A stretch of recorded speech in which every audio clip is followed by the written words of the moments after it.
Morning students, 6th class lesson number 6 science में बच्चों रेशे, वस्त्रों के प्रकार, फाइबर्स, क्लोथ्स जो मटेरियल्स हैं वो कैसे होते हैं, इस लेसन के अंदर आप स्टडी करने वाले हैं। लेसन नंबर 6 है और कपड़ों के बारे में, वस्त्रों के बारे में कि कपड़े कितने प्रकार के आप लोग भी यूज़ करते हैं, पहनते हैं, आपके परिवार में पहने जाते हैं। कितने प्रकार के कपड़ों का हम अपने जो हैं उनको पहना जाता है, तैयार किया जाता है।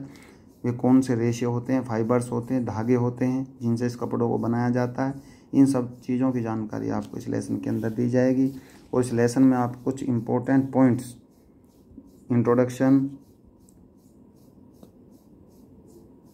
रेशों के प्रकार, काइंड्स ऑफ फाइबर्स, कृत्रिम आर्टिफिशियल फाइबर्स, कृत्रिम रेशे, ये सभी आप इसमें लेसन के अंदर पढ़ेंगे। नेक्स्ट पॉइंट पढ़ेंगे आप विभिन्न प्रकार के रेशों से बने कपड़ों की जांच। जैसे कुछ कॉटन होता है, कोई टेरिकोट होता है, कोई पॉलिस्टर होता है, कोई टेरालिन होता है, ये सभी जानकारियाँ इसमें आपको दी जाएगी। नेक्स्ट है धागे से वस्त्र बनाने की क्रियाएं। धागे से कैसे वस्त्र बनाया जाता है इसका अध्ययन आप इसमें करेंगे। प्राकृतिक रेशों के उपयोग। प्राकृतिक रेशे बच्चों आपको जैसे देखा होगा, आप कपास से धागा बनाया जाता है, ऊन से धागा बनाया जाता है, या रेशम के कीट से, रेशम से धागा बनाया और रेशा तैयार किया जाता है। तो ये सब प्राकृतिक रेशों में आता है। तो प्राकृतिक रेशों के उपयोग हम कहाँ करते हैं? मानव निर्मित रेशे या संश्लिष्ट रेशे जो आर्टिफिशियल होते हैं बच्चों, जो व्यक्तियों के, लोगों के द्वारा बनाए हुए हैं, उनको हम कहते हैं मानव निर्मित रेशे। ठीक है बच्चों, इन सभी पॉइंट्स का, इन सभी इम्पोर्टेंट जो पॉइंट्स हैं, इनका इस अभ्यास के अंदर हम को पढ़ने वाले हैं, जिसका नाम है रेशे, वस्त्रों के प्रकार। शुरू करते हैं बच्चों परिचय से। ठीक है, सभी बच्चे ध्यान से वीडियो को देखते रहें। और अगर आपके पास बुक है तो बुक को आप जब रखेंगे साथ साथ और वीडियो को पढ़ेंगे तो आपके सब कुछ पॉइंट्स क्लियर होते चले जाएंगे।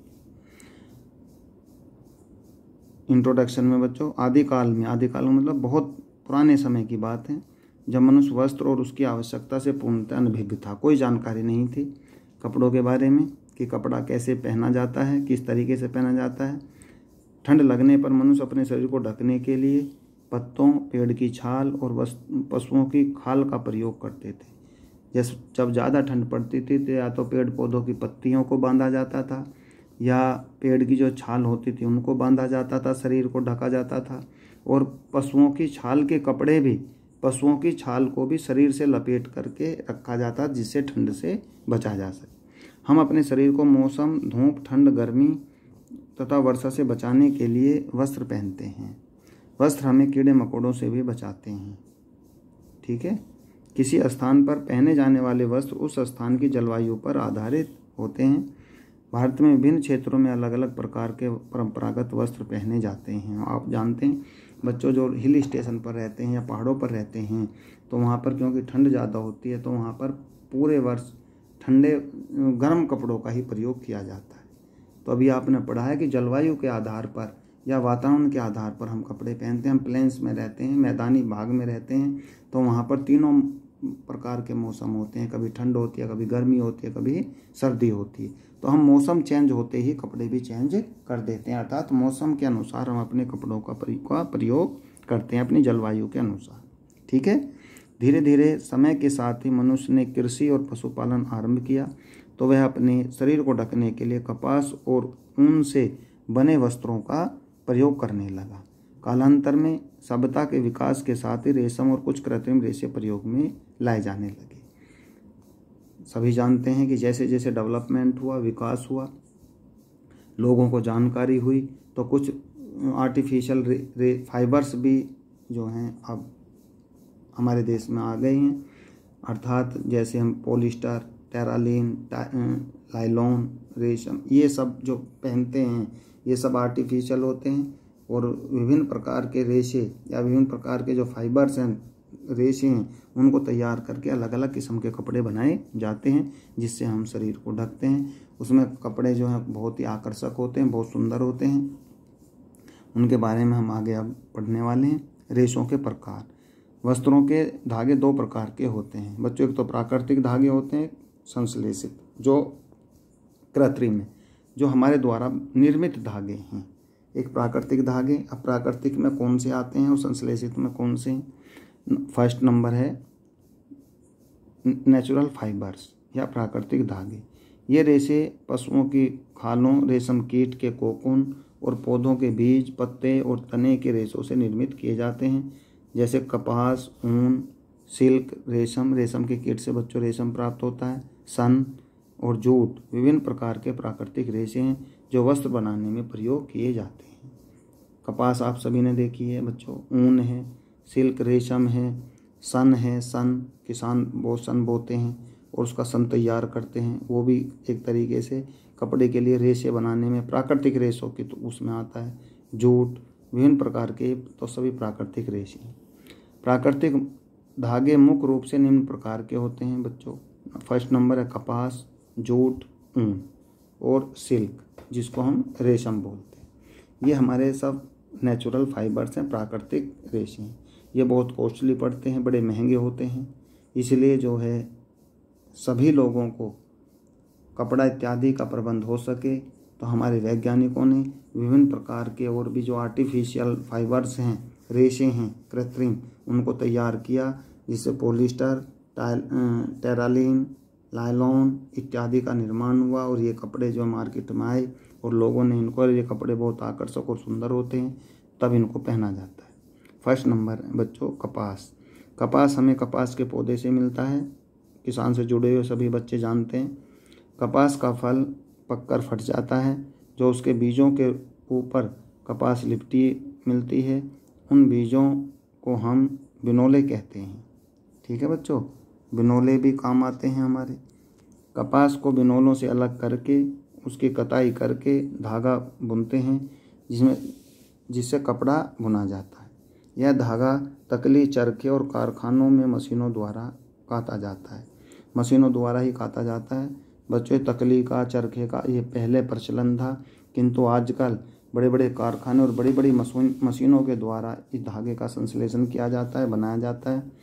फिर उस धागों से वस्त्र तैयार किए जाते हैं। ये कपड़े रंग बिरंगे होते हैं, कुछ वस्त्र पहनने के लिए होते हैं तो कुछ कपड़ों से पलंग की चादरें और पर्दे आदि बनाए जाते हैं। कपास की पैदावार के लिए उष्ण जलवायु और काली मिट्टी का होना आवश्यक है। कपास की पैदावार संसार के विभिन्न देशों में होती है, जिसमें मुख्य पैदावार अमेरिका, एशिया, मिस्र और भारत आदि देशों में होती है। भारत में कपास तमिलनाडु, मध्य प्रदेश, अगले पेज पर बच्चों, तमिलनाडु, मध्य प्रदेश, महाराष्ट्र, गुजरात, राजस्थान एवं पंजाब में मुख्य रूप से पैदा होती है।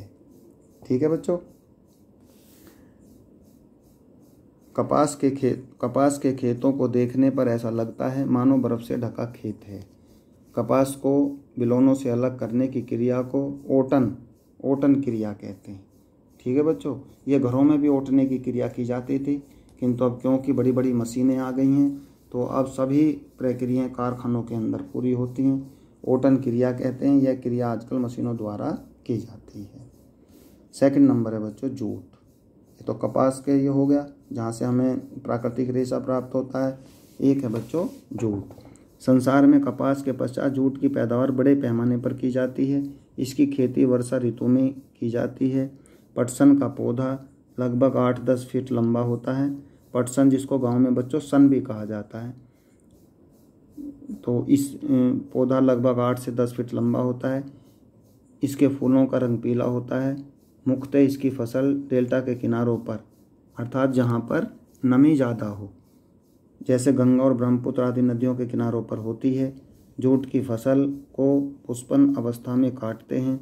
इसकी पैदावार भारत में पश्चिम बंगाल, बिहार तथा असम में होती है। जूट की कटाई करने के बाद इसके पौधे के तनों को कुछ दिनों के लिए पानी में भिगो देते हैं, अर्थात पानी ऐसे स्थान पर जहाँ पर पानी हो, पानी में दबा दिया जाता है। फिर हाथों से इसके तंतुओं को तनों से अलग करते हैं। इसके तंतुओं की लंबाई लगभग 6 फीट से 8 फीट तक होती है। ये धागे बहुत मजबूत होते हैं। इसके धागों से अधिकांशतः थैले, बोरे, गलीचे और रस्सी आदि बनते हैं। जूट का रेशा अधिक खुरदरा होने के कारण इससे बने वस्त्रों की सतह भी अधिक असमतल होती है। इसी प्रकार नारियल के रेशे भी बहुत खुरदरे होते हैं, इस कारण इसकी कताई भी नहीं हो पाती है। यही कारण है कि नारियल के रेशों से पायदान, रस्सी और गलीचे बनाए जाते हैं। ठीक है बच्चों, इस तरीके से इन रेशों को तैयार करके या इनको शुद्ध करके विभिन्न क्षेत्रों में इनको लाया जाता है। विभिन्न तरीके के कपड़े इनसे बनाए जाते हैं। और आपने देखा होगा जो चारपाई होती हैं उसको जिससे बुना जाता है वो पटसन से प्राप्त रेशे होते हैं। रस्सी बनते हैं, गलीचे बनते हैं और विभिन्न प्रकार के जो और भी विभिन्न क्षेत्रों में ये काम आने वाले रेशे हैं जिनको हम प्राकृतिक रेशे बोलते हैं, जो हमें पटसन से प्राप्त होता है। आगे चलते हैं बच्चों। सिल्क, रेयान और पॉलिएस्टर के कपड़े सूती व ऊनी कपड़ों की अपेक्षा चिकने लगते हैं।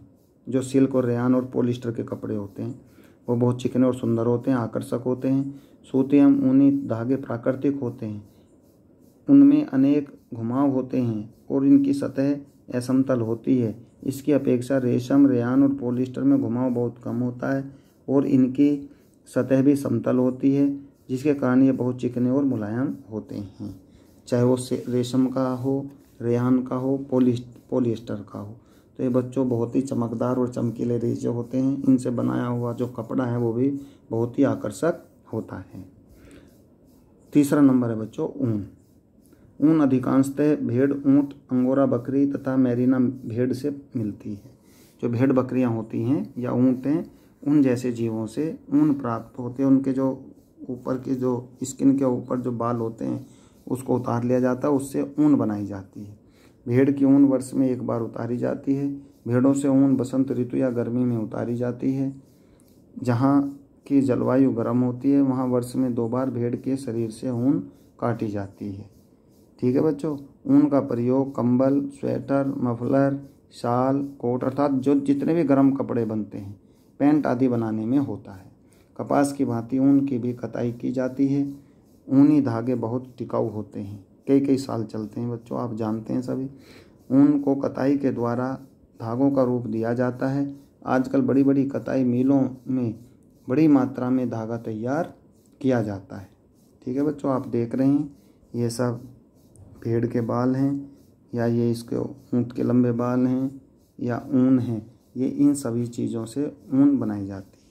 अभी आपने पढ़ा है कि ऊन के धागे बड़े मजबूत होते हैं और ये वर्ष दर वर्ष चलते रहते हैं। नेक्स्ट पेज पर बच्चों धागा तैयार किया जाता है और फिर इन्हें मिलों में कपड़ा बुनने के लिए भेज दिया जाता है। ठीक है बच्चों, फिर इन्हें मिलों में कपड़ा बुनने के लिए भेज दिया जाता है और इससे जो रेशे तैयार होते हैं उनसे कपड़ा तैयार किया जाता है। नेक्स्ट नंबर है रेशम। रेशम सबसे पुराना टेक्सटाइल धागा है। सबसे पहले जो धागे की खोज हुई थी वो रेशम से हुई थी। इसका आविष्कार सर्वप्रथम चीन में हुआ था। इसके पश्चात इसका आविष्कार जापान एवं भारत में हुआ। यह जाड़ों में गर्म व गर्मियों में ठंडी होती है। रेशम का अधिकांशतः उपयोग साड़ी एवं स्कार्फ बनाने में किया जाता है। रेशम को रेशम के कीड़ों द्वारा प्राप्त किया जाता है। ठीक है ना, रेशम के कीट से ही रेशम को तैयार किया जाता है। और रेशम के कीट का एक भाग होता है बच्चों कोकून, जो शहतूत के पेड़ों पर पाले जाते हैं। और कोकून को पानी में उबाल कर रेशम अलग किया जाता है और जीव को समाप्त कर दिया जाता है। रेशम के कीड़े शहतूत के पेड़ों पर पाले जाते हैं। इससे शुद्ध रेशम के कपड़े तैयार किए जाते हैं जो बहुत ही महंगे होते हैं, जिनको हर व्यक्ति नहीं पहन सकता। तो हम सभी लोगों को कपड़ा दिलवाने के लिए या हर पृथ्वी पर जितने भी मनुष्य हैं सभी को कपड़ा उपलब्ध हो जाए, उसके लिए कुछ कृत्रिम रेशे जो अभी आप पढ़ रहे हैं उनके तैयार किए गए, जिससे हर व्यक्ति को कपड़े इत्यादि की व्यवस्था हो सके। क्योंकि ये बहुत ही कॉस्टली होता है और ना ही हर व्यक्ति के बजट से ये बाहर होता है, ना ही हर व्यक्ति इसको खरीद सकता है, ना ही हर व्यक्ति इसको तैयार करवा सकता है, जो ये बहुत महंगे होते हैं। ठीक है बच्चों, यहाँ तक ये वीडियो आपकी कंप्लीट कर दी गई है। नेक्स्ट वीडियो आपके विभिन्न प्रकार के रेशों से बने कपड़ों की जांच, ये कल आपको भेजी जाएगी। सभी बच्चे वीडियो को देखें, वीडियो के साथ साथ आप बुक्स को भी पढ़ें बुक्स की फ़ोटो, जो लेसन की फ़ोटो हैं, मैं आपको व्हाट्सएप पर भेज दूंगा, जिससे आपके पास फ़ोटो भी हो जाएंगी और वीडियो भी हो जाएगी और आपको एक्सरसाइज या कोई भी क्वेश्चन करने में आसानी रहेगी। वीडियो ज़्यादा से ज़्यादा बच्चे देखें और दूसरे बच्चों को भी प्रोत्साहित करें और वो पढ़ाई से भी जुड़े रहें, स्कूल से भी जुड़े रहें, अपनी बुक से भी जुड़े रहें। ठीक है। और इसके साथ साथ ही आप पूरी मेहनत और लगन के साथ जब देखेंगे तो आपको ऐसा लगेगा जैसे स्कूल में ही आपको पढ़ाया जा रहा है। Thank you.